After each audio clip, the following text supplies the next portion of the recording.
Hey everyone, welcome back to Chronicles, where the wildest true stories come to life.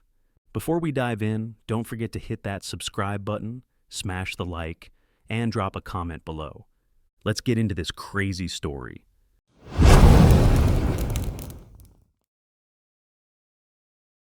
So, here's what happened to me. I'm Nick, 22 at the time, fresh out of college, crashing at my Aunt Valerie's mansion in Palm Springs. Now, my aunt's always been a little extra, rich in a way where money is just background noise for drama and chaos. She and her husband, Uncle Ray, had what you'd call a complicated marriage. Ray's a high-powered corporate attorney, always traveling for work, leaving Val home alone and bored. A couple years ago, there was a scary break-in just 2 blocks away. Val freaked out. Next thing I know, cameras on every wall, motion sensors chirping like birds, and a private bodyguard named Marco living in the guest house.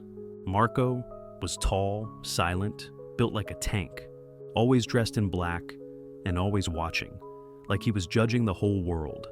Then one hot summer weekend, Val asked me to help her set up a little garden party.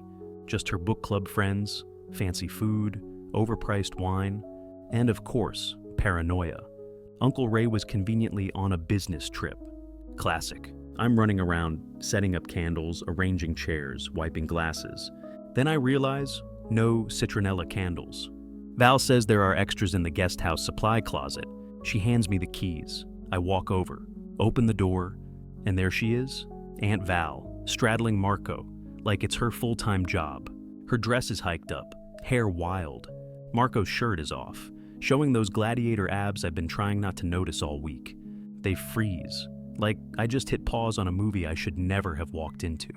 "Nick!" she shrieks, grabbing a throw blanket. Marco just stares, like this is my fault. I mumble something about the candles and run, like sprint through the garden and lock myself in my room. My brain totally shut down. That night, the party goes on like nothing happened. Val, fresh dress, perfect lipstick, laughing with guests like she didn't just traumatize her nephew.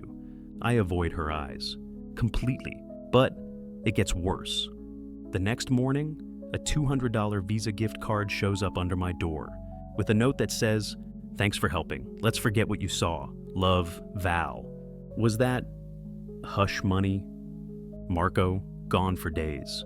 Personal matters, apparently, but I overheard Val on the phone with her bestie Jenna, talking about how Marco gets her, and how Ray hasn't touched her in 2 years. Then Ray comes home early with his assistant, a guy named James, too hot to be just an assistant. The way they looked at each other, the smirks.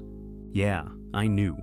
A week later, all 4 of them, Val, Ray, Marco, and James, are drinking wine together, laughing, touching, leaning on each other, like it's the most normal night ever. That's when it hit me.